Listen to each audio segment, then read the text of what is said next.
Hello, it's Mrs. M here, and today we're going to be talking about the menopause and insomnia. Yep, it was probably one of the biggest signals for me that I was in a perimenopausal state, which basically was I was beginning to wake up at 3:11 in the morning and think it was perfectly fine to get up then, do housework and anything else. Yeah, it's not a good time, because anybody who will tell you if you're getting up in the night like that, you are going to be seriously exhausted throughout the day, and it's no fun. So what can we do? What helped? What helped me? I was a complete guinea pig, and I'm pleased to say that these episodes are now minimal. Yep, minimal. So I've got the trusty laptop, because all things are mentioned on my blog. There's a full list of everything, so don't worry about here you're trying to write everything down, what might help you. Simply watch this again, listen to the podcast as well, or you'll find it on the blog. You can subscribe to it, subscribe to the blog, and that way every time I do a new post you will get updated, which I think is really, really helpful. Or you can just keep going back and having a look, or subscribe to me here on YouTube. I'm hoping to do lots and lots more videos. But this one, it is a biggie. And, I was a bit shocked of how big it was. It wasn't something I'd ever heard of. I'd understood a couple of the symptoms could cause women problems to sleep and keep asleep. But there's more to it than meets the eye. So, why does the menopause affect sleep? Well, as I said, there's a few factors that could be involved here. One, you could be one of those ladies who are, really suffering with the hot flashes, the night sweats.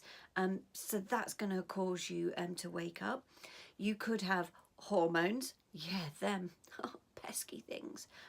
But it's true. They are a big contributor to having our sleep affected. Anxiety. I'm only scratching the surface on this video with anxiety. It's probably going to take me a few videos, the whole topic of anxiety, to be fair. But this is just what I did advised a couple of ladies who've had anxiety, and it's really helped them. So just a couple of tricks could maybe help you if you suffer with anxiety in the night. And also, diet. I know you love that one, not? Because nobody likes the truth. Nobody likes the truth about diet. So, hot sweats. It is a given that if you are going to be experiencing hot sweats, if you do experience the hot sweats, then you're going to have disrupted sleep. But they do seem to happen a lot at night, though, according to a lot of ladies. It's not something that I'm suffering with at present, nor do I wish to. But apparently it's because you get like this burst of adrenaline, and then that makes the brain active, but makes you feel really hot in the process. So I'm going to look a little bit more about hot sweats. Estrogen and progesterone, both actually help you sleep, but these are, hormones that are messing about at the minute in this time of life. So this is another reason again why you might not be experiencing great sleep. And anxiety, as I said, I'm just touching the surface on this one. But have you ever had that situation where if you're asleep and then all of a sudden you wake up and you're anxious about something, but why is it that in the middle of the night it seems to be 1,000 or 100 times or 1,000 times worse than if you have that anxiety during the day? It's a weird one, but it does happen. So, how can you get better sleep during the menopause? Well, the first one, again, I know you are not going to like at all, because most people I've said it to have said, oh, do I have to? Yeah, you do. It's get rid of electronic devices. Yeah. How many times have we maybe said to our kids, if you've got kids, or if they've left home, turn that TV off, get rid of that iPad, switch off that mobile phone? How many times have we actually told our kids to do that? And there's very good reason. There's a lot of scientific research out there. I'm not going to bore you with it all here, But there's a lot of research to say that when we engage in a lot of electrical device sort of stuff before we go to bed, then our brain is still going 10 to the dozen. It's still really active. So, you know, the last thing you want before you want to get a decent night's sleep is for your brain to go on a magical adventure. You want it to settle down. So, you know, what techniques have other ladies used? So they say, well, I can't just sit there doing nothing for an hour. I get that. I actually get that. For some people, reading a book that's not electronic helps them.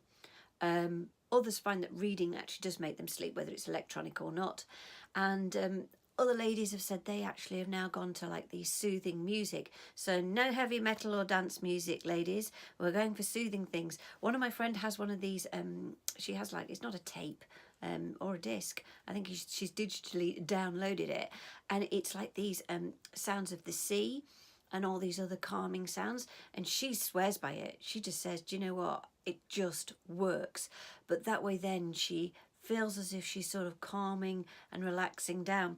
So I'm afraid, number one tip, get rid of the electronic devices at least an hour before you're due to go to sleep. Bedtime environment. Again, I want to bring it back to children.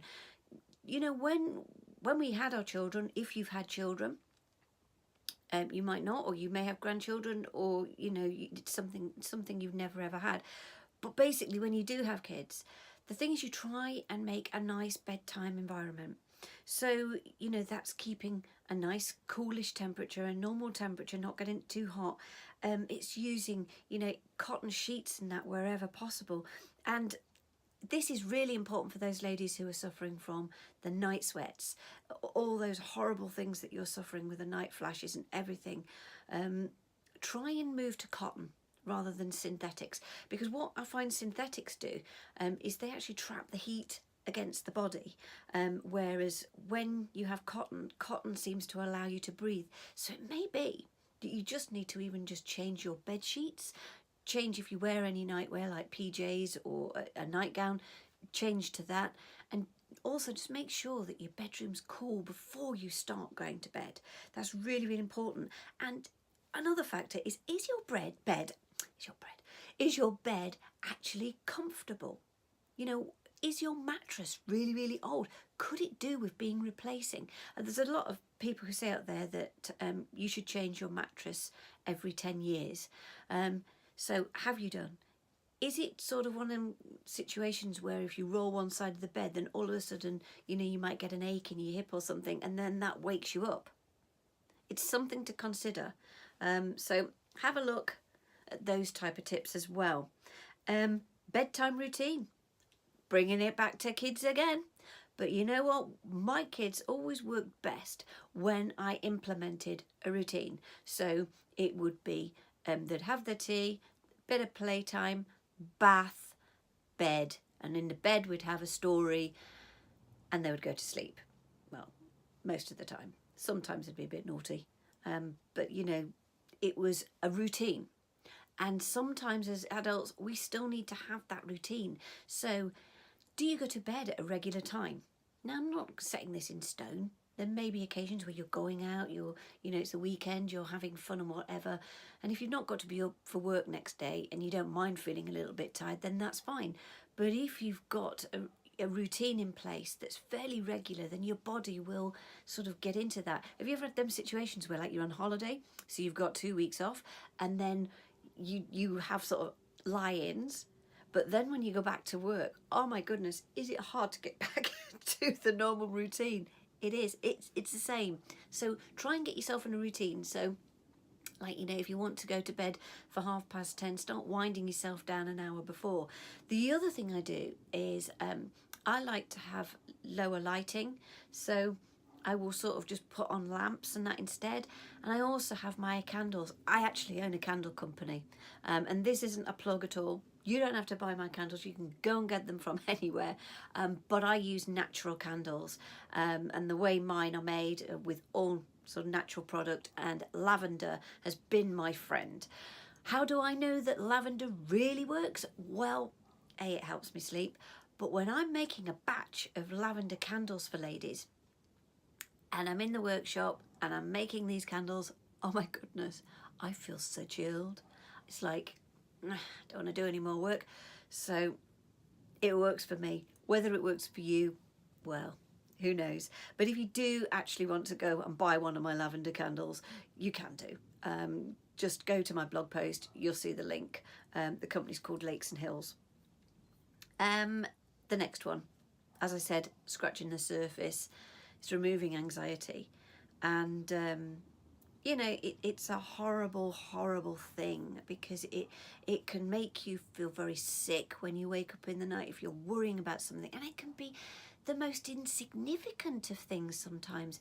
You know, ladies have said to me, why did I wake up worrying about that? And it was made to feel really, really bad in the middle of the night. So I gave them a tip that I know has worked for so many ladies, and that is they have a pen and a piece of paper by their bed, and if they're woken by something, that something in particular is really disturbing them, they write it down. And there's something in this that when you write it down, it seems to be as if you've dealt with it. It's odd. It doesn't make sense, but it works for a lot of ladies. So that's one tip that I'm going to give you, is to just try and see if that works. Also, when you write it down, the next day you can deal with it.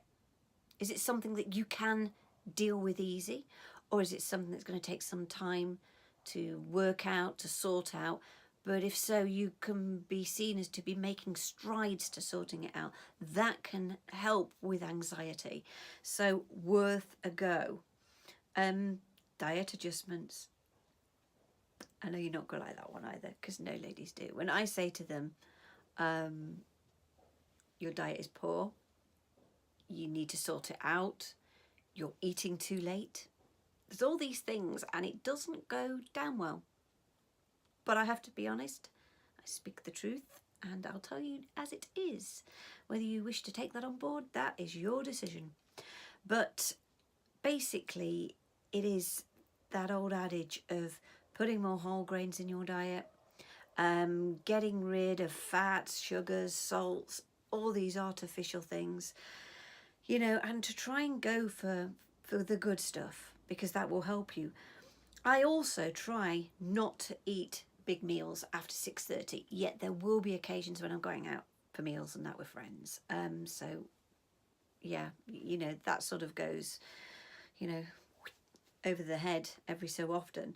But for the most part of it, I don't eat past 6:30, because the thing is that if your body is still processing food, it's doing that as a job instead of your brain being used for sleep and for regenerating the body.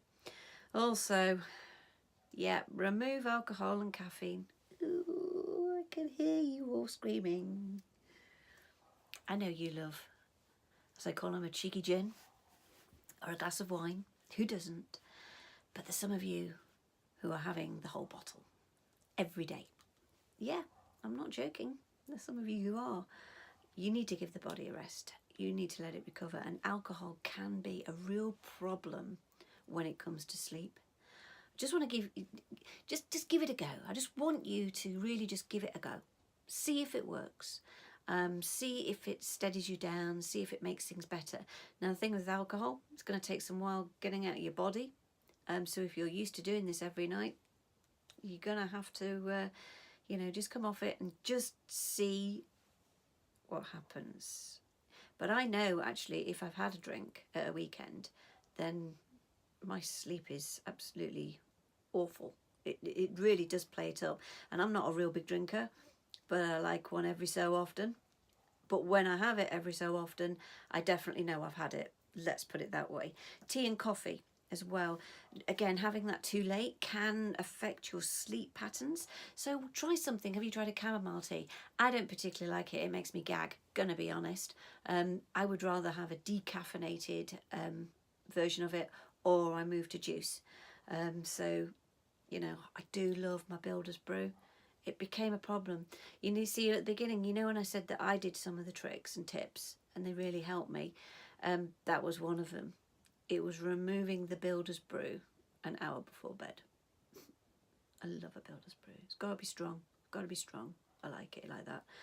The other thing I did is I got rid of the gadgets. That was my. I am guilty of that, but not any longer. I now wind myself down, have a better sleep.